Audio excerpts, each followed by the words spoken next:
Assalamualaikum warahmatullahi wabarakatuh. Segala puji bagi Allah.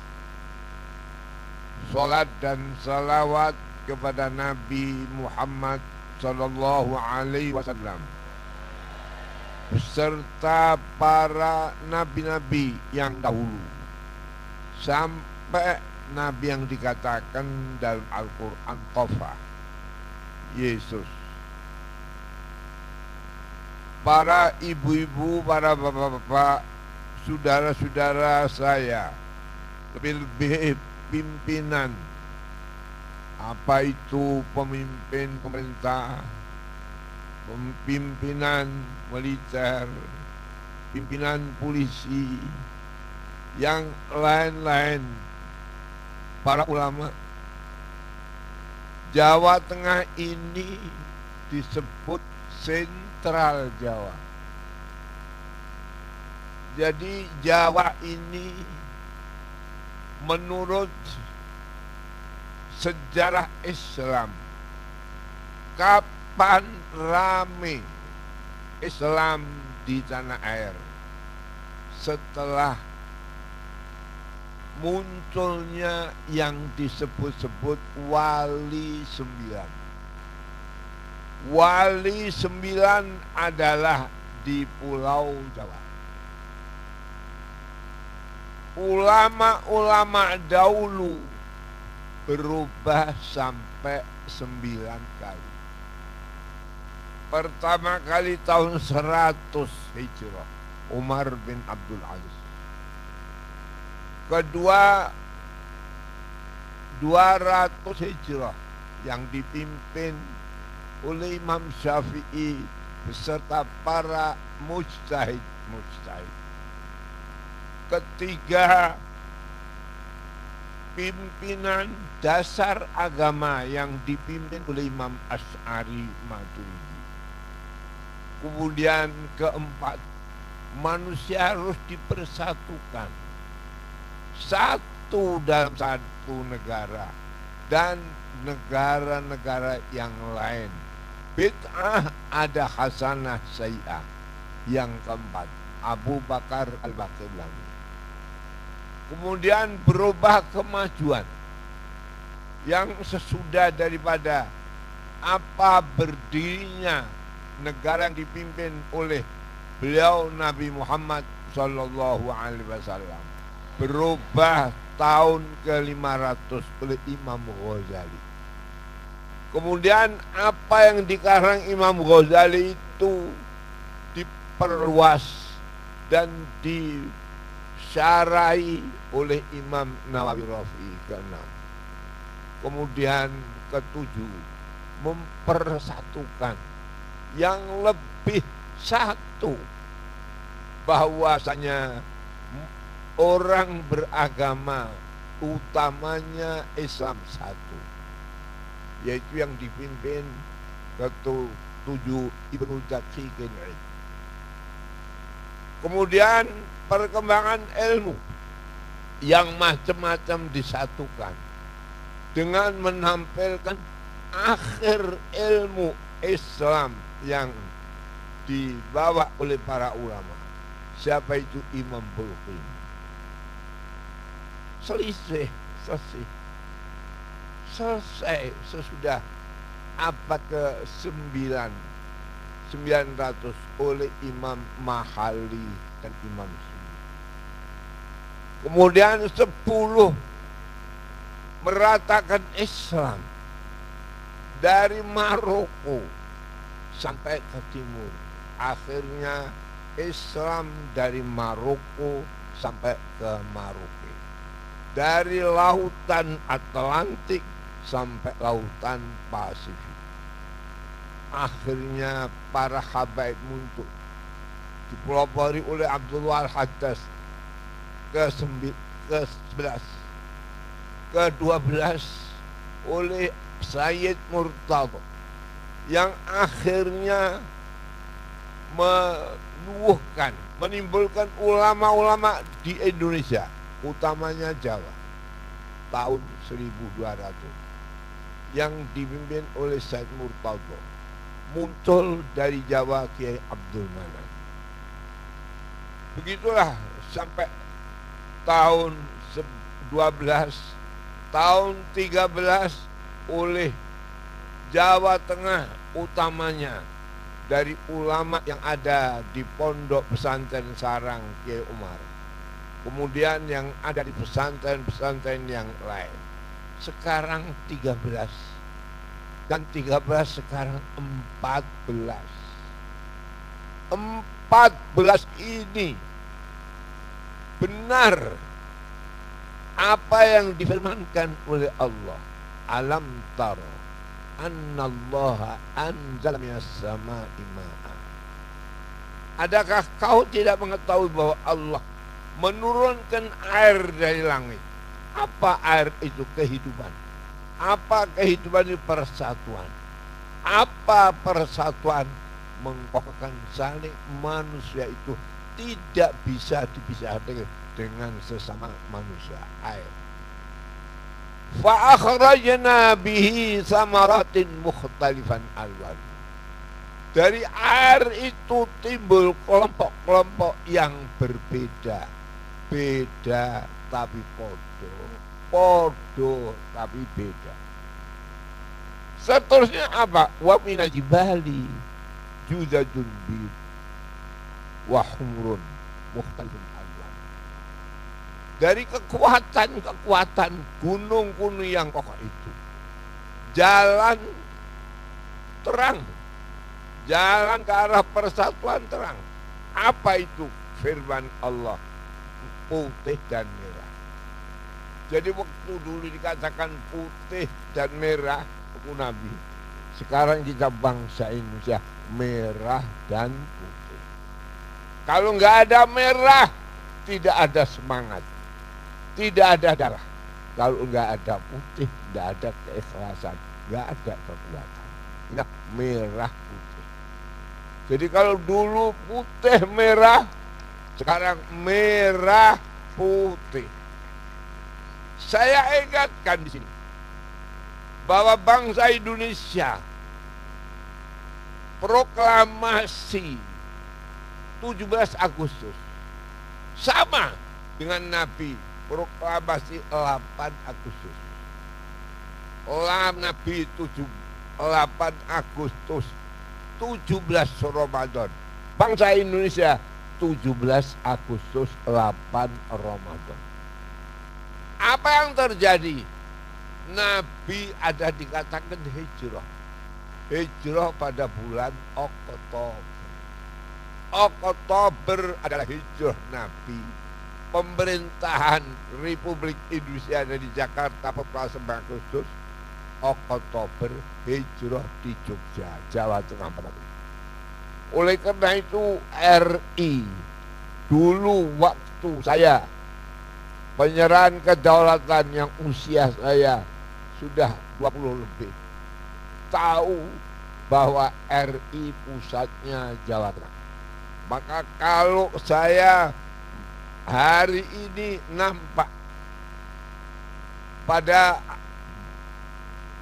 di muka bapak-bapak, baik bapak-bapak dari pemerintahan, dari ulama, dari kawan-kawan yang sesama bangsa ini, lebih-lebih Jawa Tengah, mudah-mudahan yang bertepatan dengan bulan Rajab ini, kami seingat dulu rame-ramenya apa yang disebut pengawal pernyataan kemerdekaan Rajab, Sya'ban, Ramadan, proklamasi. Oleh karena itu kepada kawan-kawan saya, saudara-saudara saya di Jawa Tengah, ini Jawa Tengah sentral Jawa, di mana dulu tidak luput, walau NU, sayang NU berdiri tahun 26, tetapi muktamar NU didatangi oleh para cabang-cabang sesudah tahun 28. Sama dengan Sumpah Pemuda. Sumpah Pemuda, satu nusa, satu bangsa, dan satu bahasa, yang akhirnya satu nusa, satu bangsa, satu bahasa, dan satu tanah air. Inilah 4 pilar yang Nabi membentuk negara, tidak keluar dari negeri Arab, nasional, dan yang dibawa oleh Nabi sebagai bi'tsah ilallah. Inilah yang perlu saya utarakan.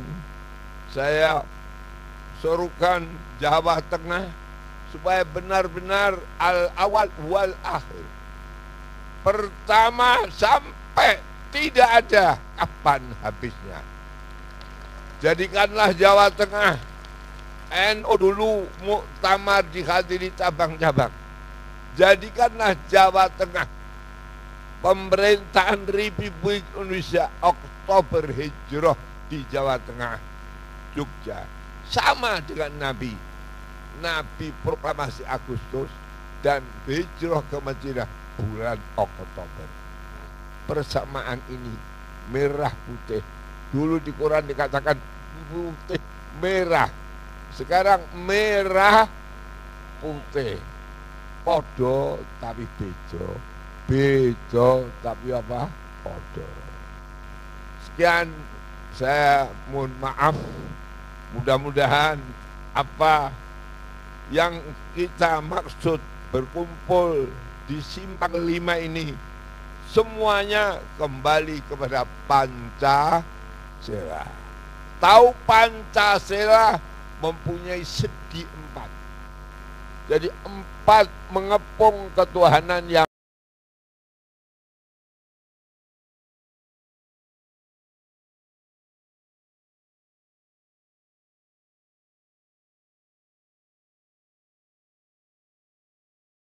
Maha Esa, sehingga tahu bahwa Indonesia ini Indonesia. Mas, kita harus pegang 4 pilar: Pancasila, Bhinneka Tunggal Ika, Negara Kesatuan Republik, Undang-Undang 45. Ini PBNU ini.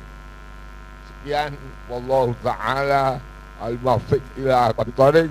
Wassalamualaikum warahmatullahi wabarakatuh. Matur nuwun kepada Kiai Haji Maimun Zubair atas wejangan dan orasinya kepada kita semua. Berikutnya mohon berkenan memberikan orasi singkatnya kepada Kiai Haji Munif Muhammad Zuri.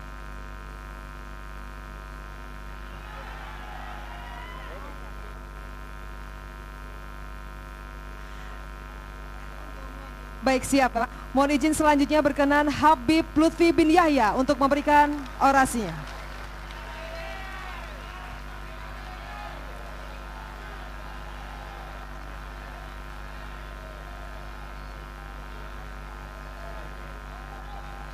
Assalamualaikum warahmatullahi wabarakatuh. Salam sejahtera untuk kita semuanya. Selamat siang. Puji syukur kehadirat Tuhan Yang Maha Esa. Salawat salam selalu kita teruntukkan kepada para nabi dan para utusannya, serta keluarga dan serta para sahabatnya. Amma ba'du, yang saya hormati dan yang saya banggakan, para sesepuh, bini sepuh, para tokoh agama yang sedang kami duduk bersama-sama, dan yang saya hormati Bapak Gubernur, Bapak Pangdam, Bapak Kapolres, Bapak Kapolda, para Kapolres, para Dandim, Bapak-bapak dari instansi pemerintahan, sipil, TNI, Polri yang selalu kami banggakan. Hadirin wal hadirat rahimakumullah. Pada siang hari ini kita merasa mendapatkan satu kebanggaan yang luar biasa karena bisa duduk bersama dengan tokoh-tokoh agama, tokoh ulama, kesepuan-kesepuan TNI, Polri, masyarakat, dan umat. Kira-kiranya saya mau tanya, kalau sudah berkumpul yang demikian ini, apakah kita selaku bangsa Indonesia masih ragu kekuatan Indonesia? Jawab yang keras. Saya yakin, karena inilah lambang kesatuan persatuan apa yang ada di Indonesia. Kita bangga mempunyai merah putih. Karena apa? Di dalam merah putih itu sendiri ada 3 hal. Yang pertama, kehormatan bangsa. Yang ketiga, yang kedua, harga diri bangsa. Yang ketiga, jati diri bangsa. Itu satu lambang yang sangat luar biasa. Saya kagum kepada kesepuan-kesepuan para pendahulu yang telah menanamkan, memiliki kepada republik ini. Ketika para beliau membuat rumah, entah sekarang masih ada atau tidak. Padahal di zaman itu zaman penjajahan yang luar biasa. Bendera-bendera penjajah berkibar di mana-mana. Tapi bagaimana kesepuan-kesepuan bangsa ini, para leluhur bangsa ini menanamkan handar beni, menanamkan nasionalisme. Setiap tiang-tiang yang ada rumah dibangun pasti ada merah putihnya.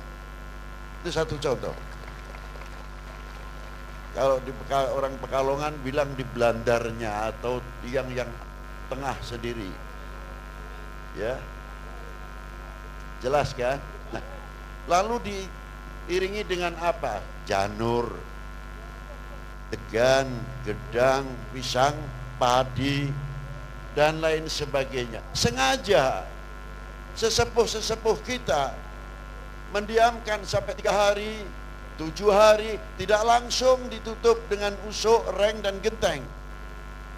Biar kelihatan penanaman merah putih dari sedini mungkin. Kami bisa melihat janur itu 3 hari atau 7 hari pasti akan layu kena panas. Padi akan semakin mengering. Pisang akan semakin masak. Padinya apa yang ada di dalam situ semua di atas semakin mengering, semakin berubah. Kira-kiranya merah putih berubah tidak? Kira-kiranya merah putih berubah tidak? Itulah jati diri bangsa Indonesia.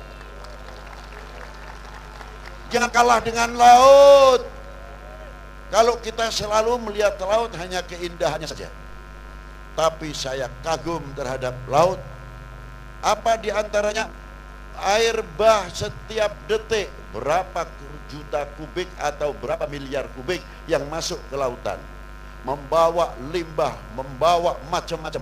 Tapi hebatnya laut bisa berkata, "Ots, minggir." Mau tidak mau, apa yang mau mengotori lautan ini, ots, minggir ke tepi. Kira-kiranya bangsa Indonesia harusnya bisa begitu. Setuju? Tapi bukan bertindak negatif. Ini ideologi. Jelas ya? Nah, air yang begitu jutaan kubik atau miliaran kubik, airnya tawar. Mampu tidak mengasinnya air, merubah asinnya air laut? Tidak mampu.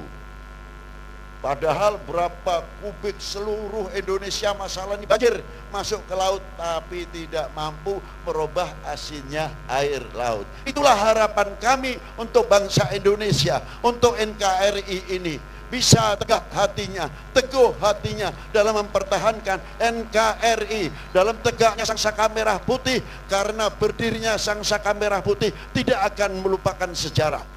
Wahai bangsaku yang kubanggakan, relakah negerimu terpecah belah? Pasti jawabannya tidak, tapi tidak perlu untuk menjawab tidak. Buktikan kalau kami tidak. Itu yang lebih bagus daripada ucapan tidak tapi pepesan kosong. Setuju? Tunjukkan kalau kita tidak. Itulah harapan kami untuk kita-kita ini mempertahankan NKRI, mempertahankan sang saka merah putih sampai kapanpun. Kita harus mempertahankan. Jangan sampai menjadi bangsa yang mudah dipecah belah, menjadi bangsa mudah oleh hoax dan lain sebagainya, yang sengaja terkadang atau yang untuk memecah tujuan bangsa ini. Ingat, negara kami adalah negara subur makmur, negara yang sangat strategis, yang luar biasa. Siapa lagi kalau tidak kami sendiri yang untuk mempertahankan republik ini? Terakhir pertanyaan, di mana adik-adik mas-mas kita 1945? Loh, belum lahir? Sama. 27. Ada apa 27? Sekutu datang lagi, membawa Belanda lagi masuk. Kita di mana sudah lahir? 48, 51, sampai 55, 65, dan seterusnya. Kita banyak yang tidak menjumpai peristiwa itu. Itu sejarah yang sangat luar biasa. Sejarah yang tidak bisa kita lupakan. Yang menjadi pertanyaan, kita telah mempunyai kontribusi apa untuk mengisi kemerdekaan ini? Menjadi bangsa yang tidak akan memalukan para pendiri bangsa, para leluhur bangsa ini. Para leluhur kita di dalam bakanya, mungkin kalau bisa menjerit di dalam kuburnya, saya adalah pendiri kami adalah pendiri bangsa, pelaku sejarah, saksi sejarah, terang keringat kami teteskan, darah kami kucurkan. Untuk apa? Untuk mempertahankan negara kesatuan Republik Indonesia. Tolong jangan kecewakan kami. Itulah pendirian kami kalau ingin menjadi orang-orang satria yang mempertahankan NKRI. Setuju kalau kita bareng-bareng ucap? Saya minta, mau? Dengan menyebut asma Tuhan. Kami bersyukur mempunyai tanah air Indonesia. Kami bangga menjadi bangsa Indonesia. Kami bangga menjadi putra-putri Indonesia. Kami bangga menjadi putra-putri Indonesia. Bagi kami, NKRI, harga mati. Kami bangsa yang kokoh, yang tidak mudah digoyahkan oleh apapun, oleh sesuatu apapun yang akan merobek-robek, menginjak-injak merah putih dan akan menggoyahkan NKRI. Kami bangsa Indonesia siap di depan. Setuju? Buktikan. Assalamualaikum warahmatullahi wabarakatuh.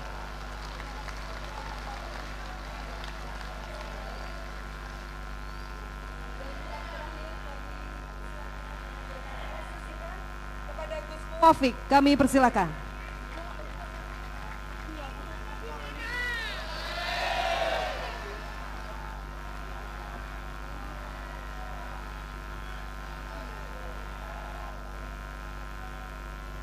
Assalamualaikum warahmatullahi wabarakatuh. Bismillahirrahmanirrahim. Bismillah, alhamdulillah, wassalatu wassalamu ala rasulillah Sayyidina Muhammad ibn Abdillah wa ala alihi wa ashabihi wa azwajihi wa dhurriyyatihi wa ahli baitihi wa man tabi'ahum bi ihsanin ila yaumil qiyamah.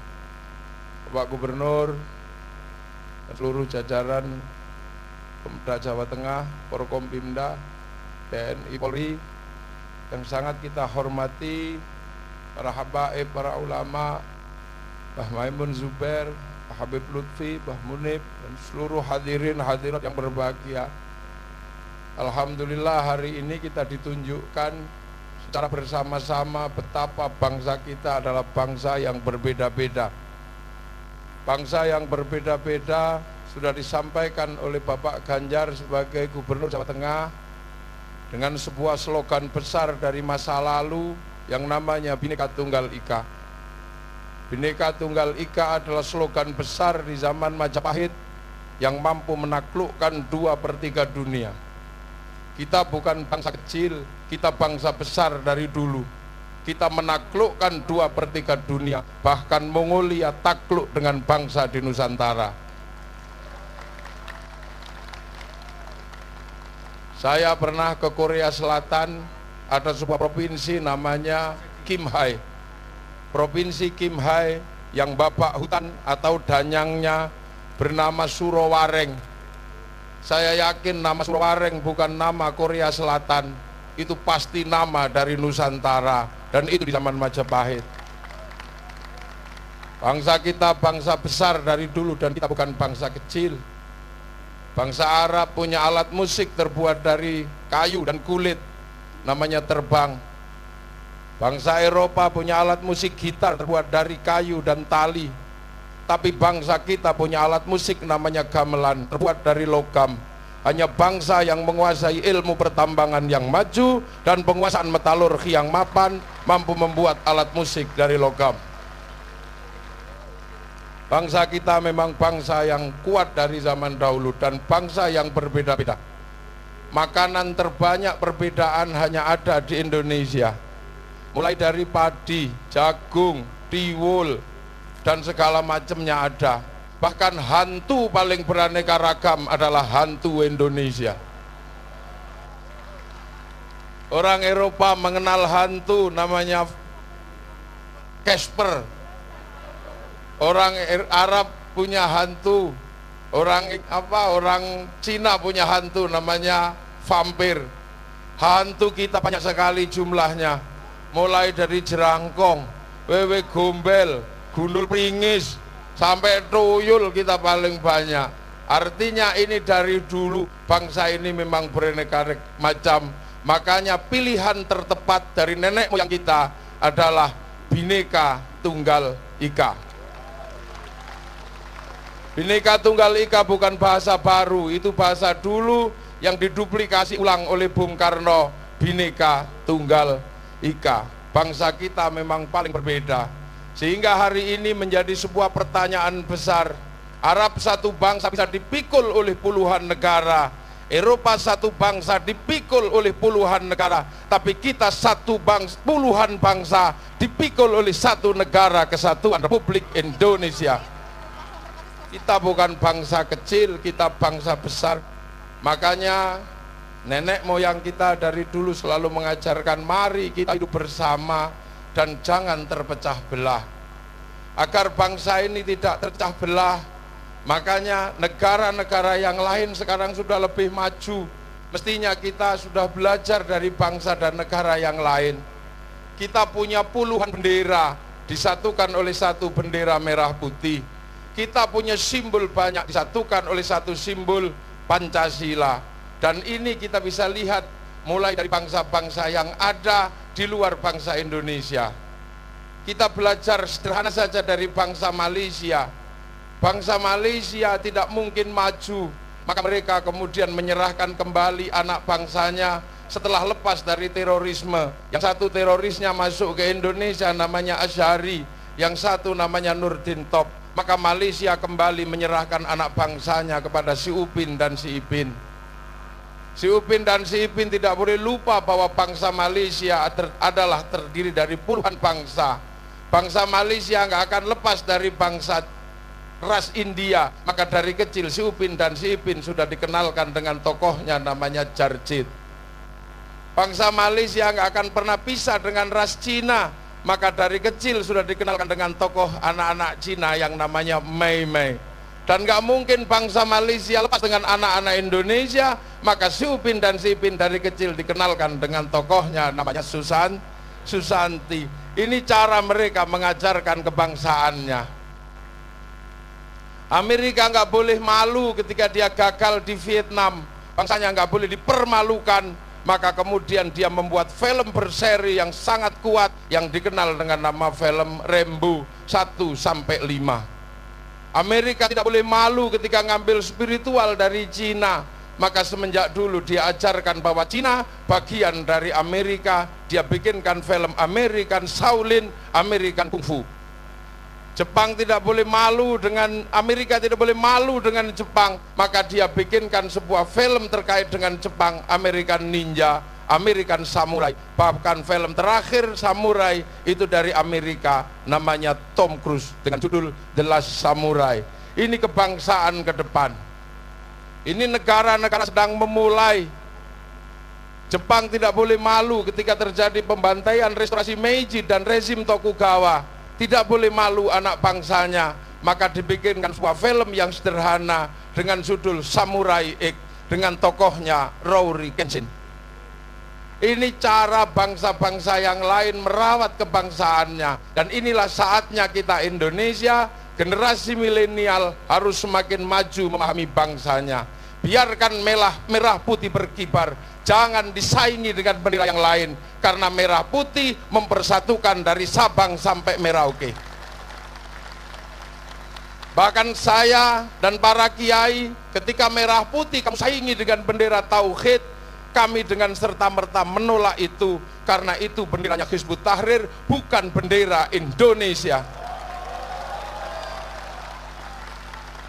Kalian kibarkanlah bendera sepak bola, tidak ada masalah. Kalian kibarkan bendera Nahdlatul Ulama, kalian kibarkan bendera Muhammadiyah, tapi sandingkan dengan merah putih, jangan untuk mengganti merah putih.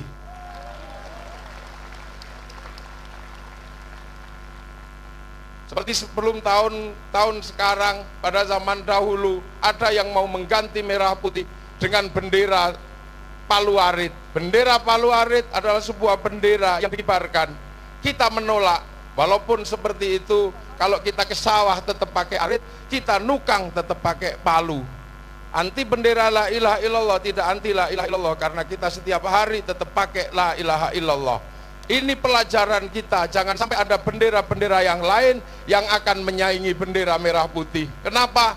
Karena inilah Indonesia disatukan oleh sebuah bendera, dan bendera ini harus tetap berkibar sampai entah kapan bangsa ini ada untuk menjamin seluruh anak bangsa Indonesia. Demikian yang bisa saya sampaikan. Assalamualaikum warahmatullahi wabarakatuh.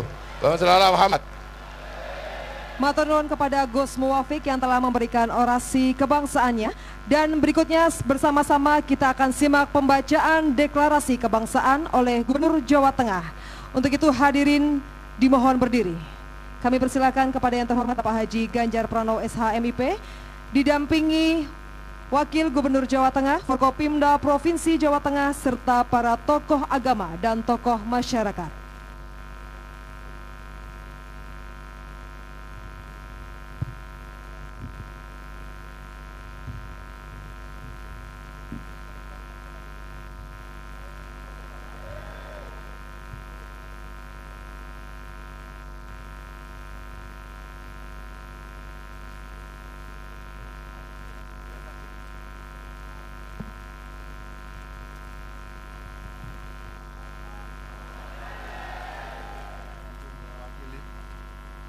Bismillahirrahmanirrahim. Dengan rahmat Tuhan Yang Maha Esa, dengan dilandasi semangat persatuan dan persaudaraan, serta penuh kesadaran dan ikhlasan, kami menyatakan tekad sebagai berikut. 1. Menjunjung tinggi Pancasila, Undang-Undang Dasar 1945, Bhinneka Tunggal Ika, dan menjaga keutuhan negara kesatuan Republik Indonesia. 2. Bersama seluruh komponen bangsa, membangun semangat solidaritas, toleransi, guyub rukun, gotong royong, dan tetap membawa nilai-nilai religiusitas. 3. Siap menjadi pelopor, penerus, dan pelestari nilai-nilai kejuangan generasi pendahulu dengan mewujudkan Jawa Tengah sebagai benteng Pancasila. 4. Akan merawat dan menjaga kebhinneka tunggal ikaan, keamanan dan kenyamanan hidup di negeri bumi pertiwi. 5. Mendukung perwujudan lingkungan yang aman, yang nyaman, dan kondusif, serta menentang segala bentuk intoleransi, radikalisme, separatisme, teror, penyebaran hoaks, dan ujaran kebencian. Semoga Allah Subhanahu wa Ta'ala, Tuhan yang Maha Kuasa, meridhoi dan memudahkan usaha lugur kita membangun Indonesia. Semarang, 17 Maret 2019, kami yang melaksanakan deklarasi kebangsaan. Sambutlah merah putih dari kiri dan kanan. Assalamualaikum warahmatullahi wabarakatuh. 17. Sembahyang itu harus tahu angka 17. 845. Apa 17? Sehari semalam berapa? 17 rakaat. Rukonya niat, takbir, berdiri, Fatihah 17. Dan 17-nya 2. Sama dengan bangsa Indonesia tahu 17 Agustus, tapi tahu antara Sumpah Pemuda dengan proklamasi 17 tahun. Saya sholat 17 2, 8 sujud. Nah ini ingat-ingat. Orang bisa masuk surga itu kalau tahu angka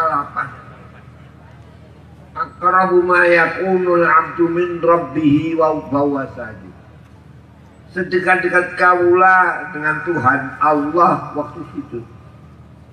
Surga itu pintunya berapa? Surga pintunya berapa? Belum tahu ini. Surga pintunya berapa? 8. Hah? Surga pintunya berapa? 4. La ilaha illallah. Kayak baru masuk Islam. Jadi kita sembahyang 17 rakaat. Yang wajib dilaksanakan berapa? 17 rukun. Kemudian tujuan sholat dekat kepada Allah. Orang bisa masuk surga dekat Allah kalau tahu pintu yang 8. Nah, 8 itu sujud. Ruang ya. Sujud sing kawitan batuk. Irung sunat. Loro telu tangan. Papat limo dai ya dengkul. 6 pitu sikil. Jadi sikile kudu dipancatno pitu. Nomor 8 atine eling menyang Allah. Jadi nek ana sujud kok eling dagangane, ora sujud kowe ya. Jadi berapa? Berapa? 8, 17, 8. Paham ya? 17 berapa? 4, 5. Kalau Islam wajib harus bersyahadat 4 dan 5. Ini malam apa ini? 4 kali. Betul. Maghrib 2 saja. Shallallahu semua. Isya berapa? 2. Syahadatnya berapa? 2. Jadi 2 sama 2 berapa? Besok 5. Subuh 1, zuhur 2, asar. Jadi 17, 8, 4, 5. Jadi kalau tidak tahu 17, 8, 4, 5, sholatnya tidak sah, tidak tahu rukunnya. Nah. Paham nggak ini? Proklamasi Indonesia 17, 8, 4, 5. Sekarang yang diwajibkan mesti sholat wae sing apik, ora usah kowe kaiten negara Islam. Wong kiai ne wae ora gelem apa meneh ya.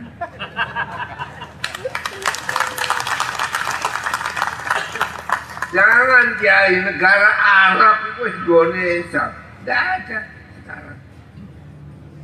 Ya sama. Jadi yang ada nasional. Jadi tidak usah ente akan merubah pakaian Indonesia kopiah putih, jangan. Kalau kaji boleh, monggo. Kalau belum, kalau bisa, ya hitam dan kita Indonesia.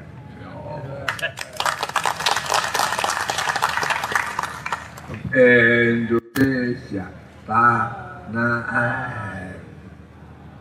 Nggak ada Arab tanah air.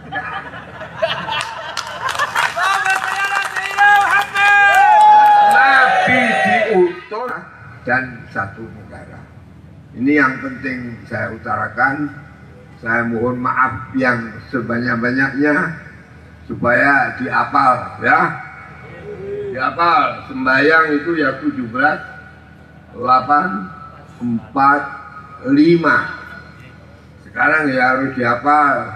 Harus tahu 17, tahu 8, tahu pilar 4, dan pusaka utama daripada Indonesia Pancasila. Iya, wallahul muwaffiq ila aqwamit thoriq. Assalamualaikum warahmatullahi wabarakatuh.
Menganggap bahwa ini walam tawang kali yaudu walam nazar setiap hari, tapi setiap hari kita lupa wa ala ali jayidina Ibrahim. Itu yang disebut oleh Mbah Mun.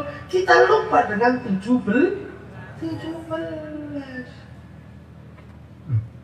Ini kan cara Allah agar umat Islam ini menjadi pionir perubahan dunia untuk tidak tersandra oleh masalah. Karena disandra oleh masa lalu tidak memungkinkan orang menjadi penguasa di masa depan. Maka memahami masa lalu adalah kunci untuk meminang masa depan. Pelajaran anak-anak, maka sampai tolong hafalkan ya. Ini tadi bangun sudah komplain, sampai pintu surga aja udah nggak tahu berapa jumlahnya. Ini tolong hafalkan. Kalau sampai anak-anak NU tolong hafalkan ya. Apa?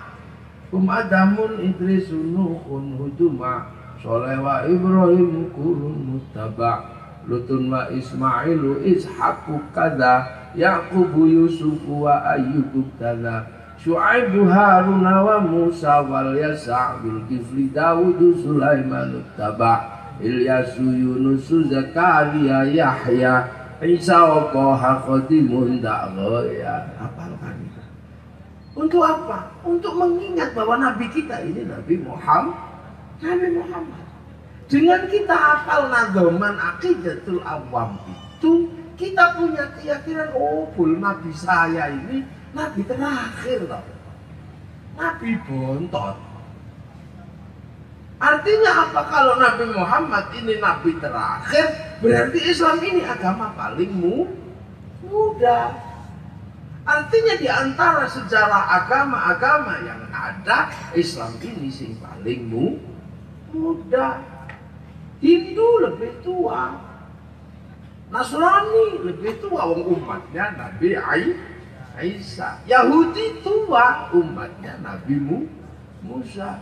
Syu'aibu Haruna wa Musa wal Yasa' Dzulkifli Dawudu Sulaiman Uttaba Ilyasu Yunusu Zakaria Yahya Isa. Nah, jaraknya panjang. Maka jangan heran Nabi Muhammad itu kalau dalam bahasa anak sekarang Nabi milenial. Nabi milenial. Makanya pesan Islam itu pesan-pesan milenial. Apa pesan milenial yang paling bisa kita rasakan? Pesannya satu, kamu harus kenal bahwa kamu itu kubikin berbangsa-bangsa, bersuku-suku untuk saling pengertian. Pesan itu saya cari di Taurat, nggak ada. Pesan itu saya cari di Injil, nggak ketemu. Pesan itu saya cari di kitab-kitab Weda, nggak ketemu. Tapi itu ketemu di dalam Al-Quran. Kamu harus ngerti, kamu berbeda-beda. Karena Nabi terakhir.